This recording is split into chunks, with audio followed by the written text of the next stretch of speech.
Good morning and thanks for joining us on the News at 10 on NTA News 24. It's good to have you with us. I am Muslima Sholebo. And I'm Claire Delabo Abdul Razak. We're broadcasting on the network service of the NTA. Let's get the headlines now. President Buhari reassures farmers of continued support to boost food security across the country.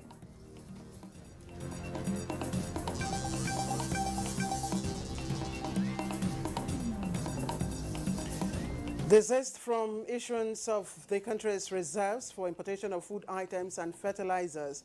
Presidency warns Central Bank.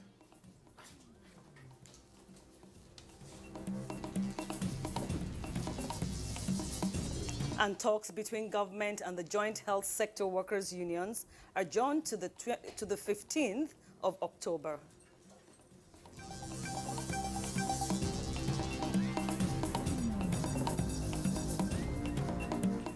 And correspondent gives us an update on the mysterious fire that destroyed over 5,000 smart card readers for the October 10 governorship election in Akure.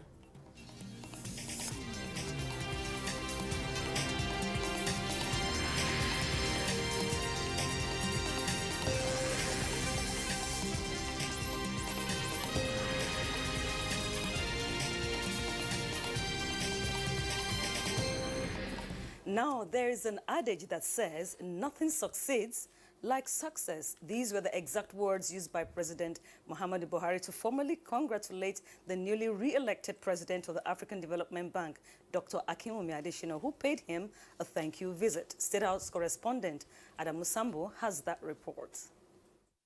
Nigeria's Akinwumi Adesina had without doubt overcome stiff opposition to win an unprecedented 100% votes from both the regional and non-regional blocs that make up the African Development Bank to retain his position as president for a second term of 5 years.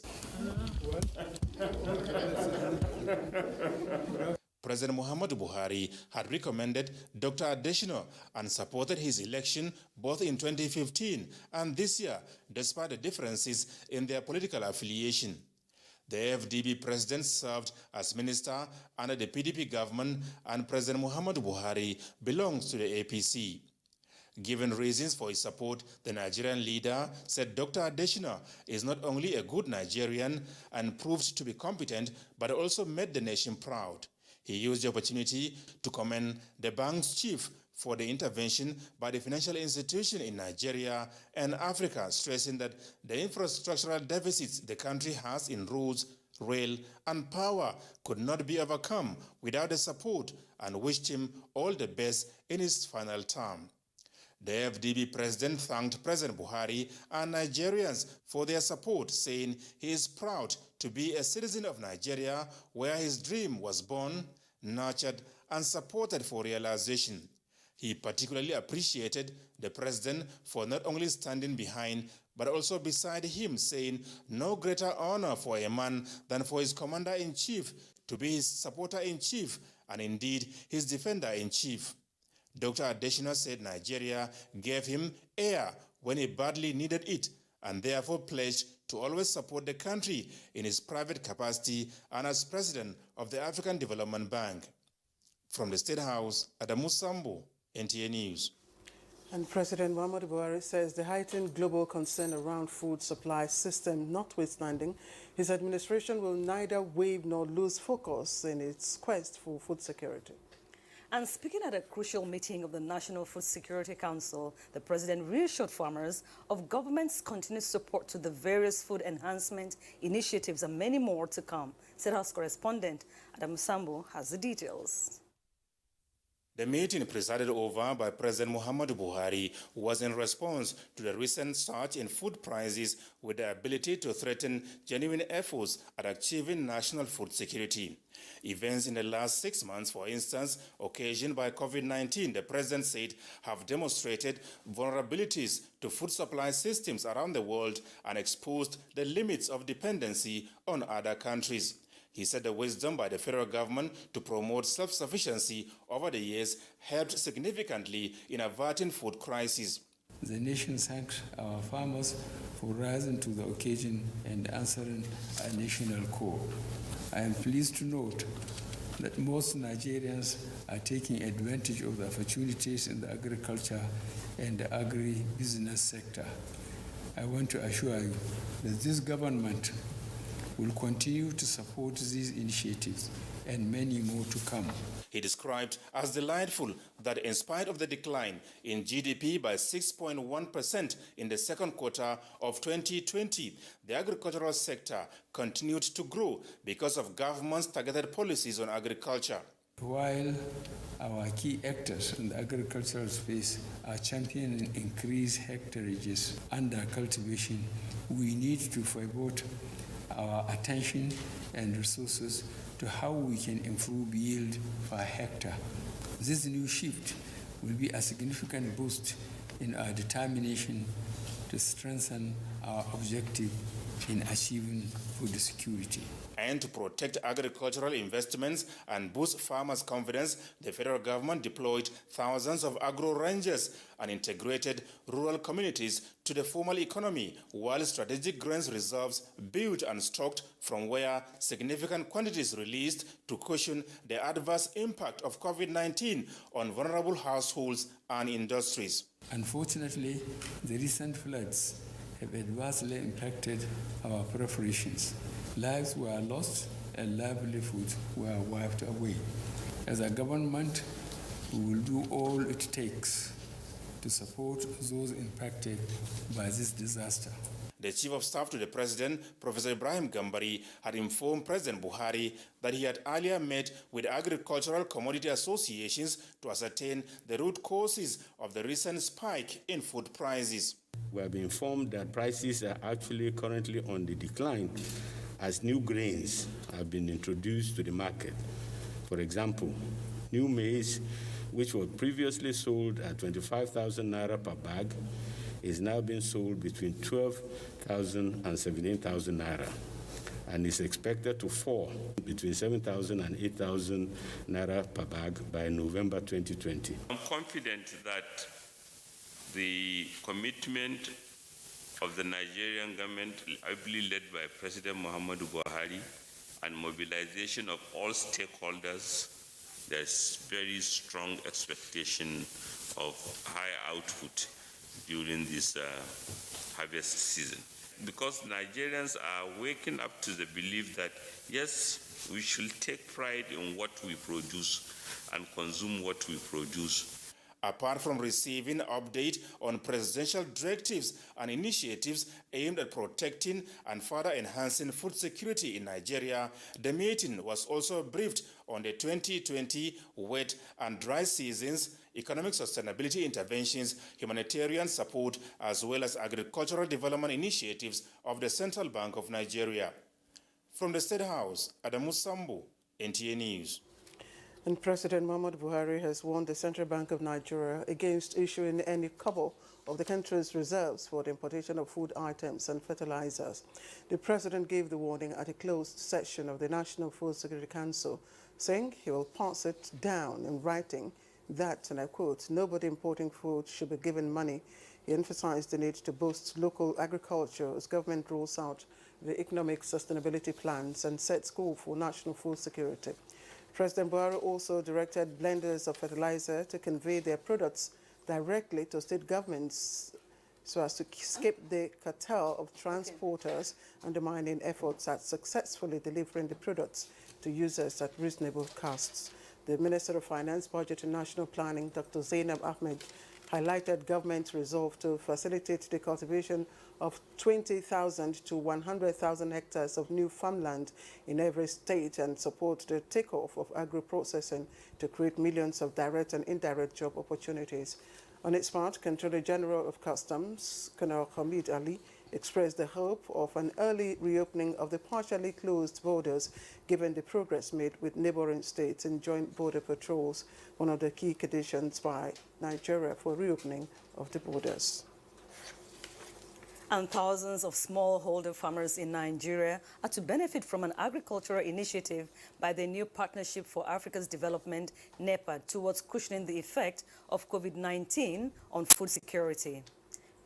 National Coordinator, African Union Development Agency and NEPAD, Gloria Akobundu, stated this at a meeting in Abuja with Kwara State Governor Abdulrahman Abdulrazak and other key players in the project. Mitare Ikwen has more.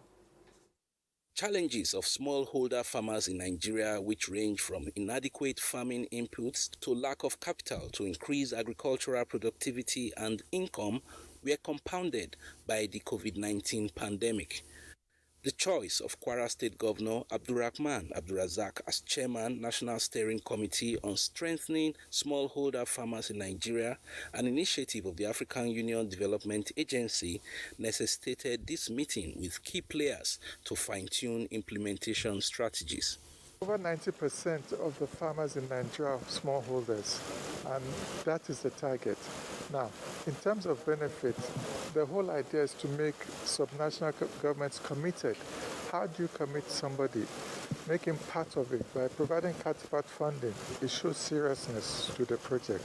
They need the enabling environment, they need the land reclamation, they need the startup park, they need seedlings, they need to be trained, they need to be monitored, and they also need to be provided with drying pods, storage, and then, if possible, train them on the processing, preservation, packaging, and then the market, which is export. The National Steering Committee for the African Union Initiative to Boost Agricultural Productivity and Food Security in Nigeria has representatives from 2 states in each geopolitical zone, as well as the Central Bank of Nigeria and Bank of Agriculture as development partners. In Abuja, Mitare Ikben, NTA News. Now, a mysterious evening fire at the Akure headquarters of the Independent National Electoral Commission, Inec, has destroyed over 5,000 smart card readers for the October 10th governorship election. Shegun Ojalade, who was at the scene of the fire, reports that the fire, which started at about 8 p.m. Thursday, raised the large container housing the card readers. Inec officials, including the Ondo State Resident Electoral Commissioner, Ambassador Rufus Akeju, expressed shock at the incident. They said though the fire is a setback, it will not affect the governorship election. No life was lost to the fire. And joining us via Skype from Akure to give an update on the fire incident is Festus Okoye, National Commissioner in charge of Information and Voter Education. Thanks for joining us. Good morning. Yeah, a very good morning to you. Now, what is the update concerning the fire incident in the Inec office in Akure, and what are really affected by the fire incident?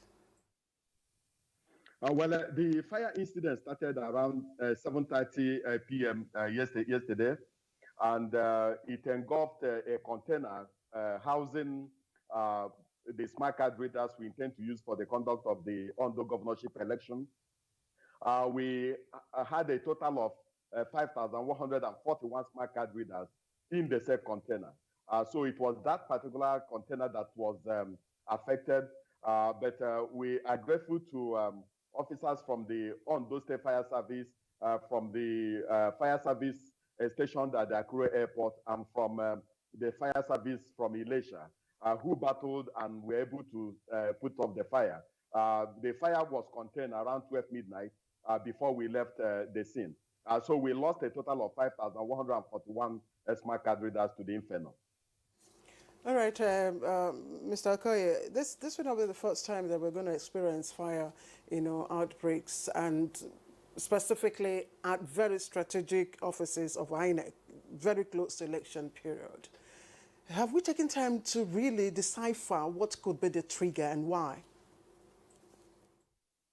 Well, the members of the commission do not have the technical competence to decipher what has led to this particular fire incident and what led to the fire incident in our office in Anambra State prior to the election. We are going to rely on the report from the Nigerian Police Force and report from the fire service to give us a clue or an indication of what has led to this particular fire incident and what led to previous ones. We are taking this particular fire incident serious because the smart card readers we have procured with the taxpayers' money and 5,141 smart card readers is not something to joke about. It takes us almost 6 months to procure a single smart card reader. And to lose over 5,000 smart card readers in this particular inferno is a very, very serious blow to the commission. So we are going to rely on the people with the tech.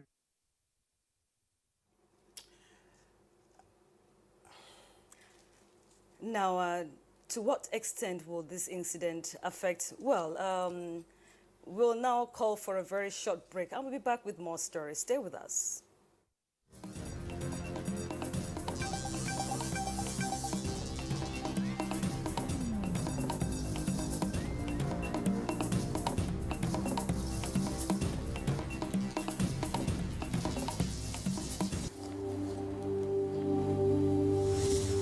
For now, the best and most efficient way to avoid getting infected is through regular hygienic and sanitary practices, as well as social distancing.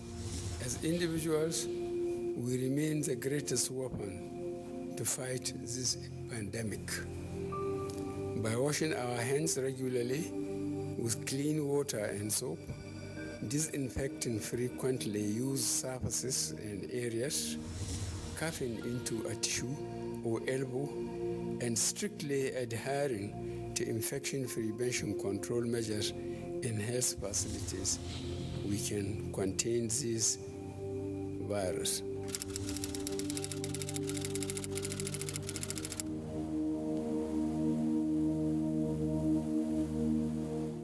Now, thanks for joining us. We still have Mr. Festus with us. Now, Mr. Festus, that is a great loss when you talk about 5,000 smart cards being burned. Now, you know that the Ondo State governorship election is coming up very soon. To what extent do you think this incident will affect the preparations for this election? Despite the fact that it is a setback to the commission, it will not affect both the preparations for the conduct of the election as well as the election itself. You know, this is a single state election, single end of tenure election. So what the commission will do is to mop up smart card readers from maybe 2 states that do not have any by-election and use those smart card readers, reconfigure them, and use them for the conduct of the governorship election. So this particular incident will not in any way affect our preparations for the election and the conduct of the election itself. The only thing we need to do is just to harvest these smart card readers from any of the states that is closer to Ondo State, and then reconfigure them and get them ready for the conduct of the elections, as well as for the training of supervisory presiding officers and the presiding officers that are going to use them during the election. How long will it take you to get this ready? If we're talking about as many as 5,000 smart card readers? This particular incident has taken place when we have the 20-something days to the elections. For at least 5,141 smart card readers, we need just between 7 days and 10 days to reconfigure them and get them ready. So we'll be ready for the election, and there won't be any setback at all. All right, Festus Okoye, National Commissioner in charge of Information and Voter Education, we'd like to thank you. And just before you go, what's your word now to the electorate in Akure? What's words of assurance probably to them? There is no cause for alarm. The elections will go on. All the preparations are on top gear, and we are in complete control of the situation, and we are on ground. And we'll make sure that nothing untoward happens as we proceed with this particular election. Thank you very much. Thank you. Now, away from politics to health matters. The Joint Health Sector Workers' Unions is to present the outcome of the conciliatory meeting to its members for consultation and get back to government by Saturday, the 12th of September. This resolution was reached in Abuja after a long-hour meeting. Both parties resolved that the Ministry of Health implement some of the gray areas identified, while the Accountant General's office is to consider the names of those not captured for the COVID-19 hazard allowances, and it should be factored in the June payment, as well as those who suffered from salary shortfall.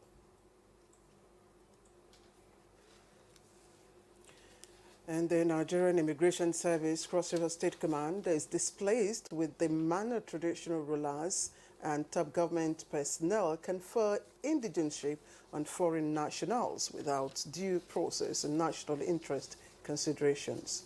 That's right. The controller of the command, Oke Ezugu, during a visit to the Speaker, Cross River State House of Assembly, describes such an action as conferring Nigerian citizenship on them through the back door. Achibong Basi tells you more. Various stakeholders say Cross River State is vulnerable to illegal migration due to its porous borders. Most worrisome is the attitude of some Nigerians who accommodate these illegal migrants and confer on them indigenship without recourse to national security. Appalled by these actions, the Comptroller, Nigerian Immigration Service Cross River State Command, Oke Ezugu, is compelled to approach the Cross River State House of Assembly to seek legislations on securing them while living as refugees in Nigeria. In Calabar, Achibong Basi, NTA News. And a meeting of the Tripartite Consultative Committee of the Executive Legislature on Leadership of the All Progressives Congress was held at the Presidential Villa in Abuja to fashion out strategic ways of delivering services to the nation. And the meeting presided over by Vice President Yemi Osinbajo with the Chief of Staff to the President, Ibrahim Gambari, Secretary to the Government of the Federation, Boss Mustafa, Senate President Ahmed Lawan, and Deputy Speaker Ahmed Wase, as well as the party's caretaker chairman, Maimala Buni, in attendance. State House correspondent Jide Onifade reports. As one government, we must further align ourselves and be alive to our electoral promises. That was concerned President Muhammadu Buhari on the 31st of August this year, when the Tripartite Party Executive and Legislature Consultative Committee was being inaugurated. Here, members of the committee are arriving in the presidential villa 10 days after the inauguration for their first meeting. They were received by the chairman of the committee, Vice President Yemi Osinbajo. The president, on the 31st of August, expressed his firm belief in the doctrine of separation of power, said the practice should be harmonious checks and balances, devoid of bitterness and petty rivalry. It was a closed-door meeting which lasted for almost 3 hours. And here is the Senate president after the meeting. Are all together in this, trying to shape very strategic means of delivering services to Nigerian people. We want to ensure that there's good governance continuously for the entire period of our tenure and subsequent years that will be in government by the grace of God. And therefore, this first meeting was to look at those critical areas that we need to concentrate and focus on how to ensure that we improve on the way and manner in which we deliver services to the Nigerian people.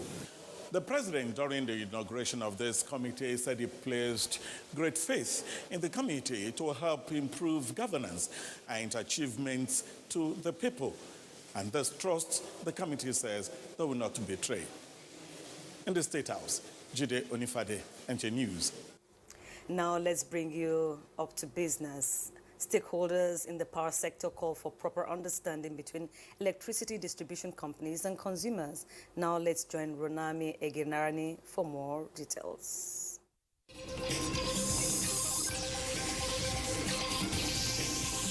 The recent hike in the electricity tariff has generated mixed reactions from stakeholders in the power sector. On one hand, the distribution companies say the new tariffs do not affect all consumers and will eventually lead to better delivery, while others, particularly consumers, believe that the new tariffs will be extremely detrimental to Nigerians as a whole, but especially small and medium enterprises. Prince Will Okorie, an analyst in the power sector, has called for a proper understanding between distribution companies and consumers, stating that the Electric Power Sector Reform Act, which is centered around consumer protection and licensing standards, should be respected. What can be done now is let the federal government set up a committee to review that consumer protection component of the act, how it's enforced.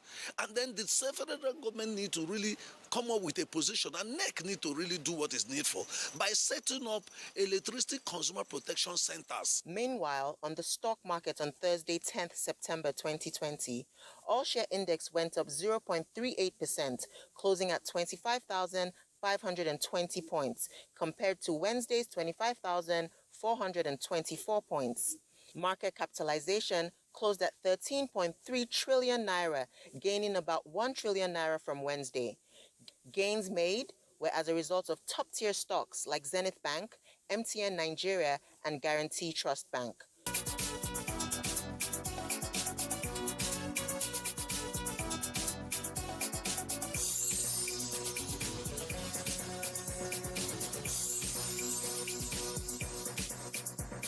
With business news, I'm Ranami Egirani.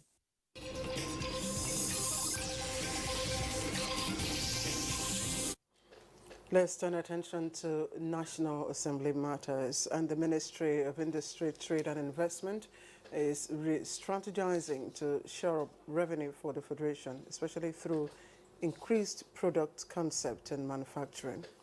And the Permanent Secretary of the Ministry, Dr. Nasser Sangwarzo, said this during an oversight visit of the Senate Committee on Industry, Trade and Investment to the Ministry. Ignatius Unko has more. Few days to the end of its 2020 annual recess, the Senate Committee on Industry, Trade and Investment visited government establishments under its purview on a parliamentary oversight. It was basically to remind them of the need to generate more revenue for the federal government and to ensure prudent management of resources. The Ministry of Industry, Trade and Investment was the first port of call. Because automatically the ministry generates a lot of revenue to the national cover. And how we are going to generate more revenue? We are encouraging industrial parks and business parks, business free trade zones to get access to electricity at a priority rate. The ministry seized the opportunity to showcase some locally manufactured products under its supervision. The committee also visited the Oil and Gas Free Zones Authority headquarters and the Nigerian Export Processing Zones Authority, where the committee advised them to maximize their productivity and create employment opportunities for the youth so as to check security challenges and attract more revenue to the nation. To assure you that we will continue to be focused and committed to ensuring that we achieve the mandate of the authority as provided under the law. So we need to look at what others are doing and incentives that will attract those investors and make sure that the enabling environment is there. The Senate is ready to really help this organization to perform better. The senators promised to carry out amendment of laws that will enhance their mandates. In Abuja, Ignatius Nkwo, NTA News. This is the news at 10 on NTA 24, reaching you live from Abuja. We have a lot of stories coming up. Please stay with us.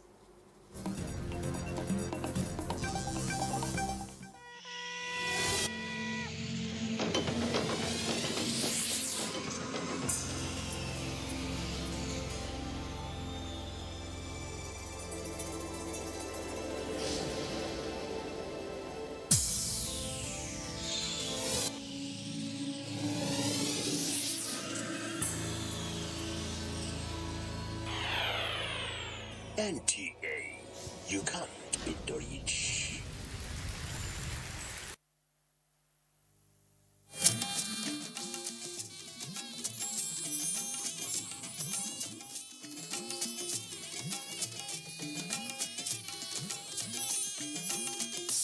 This is the network service of the NTA.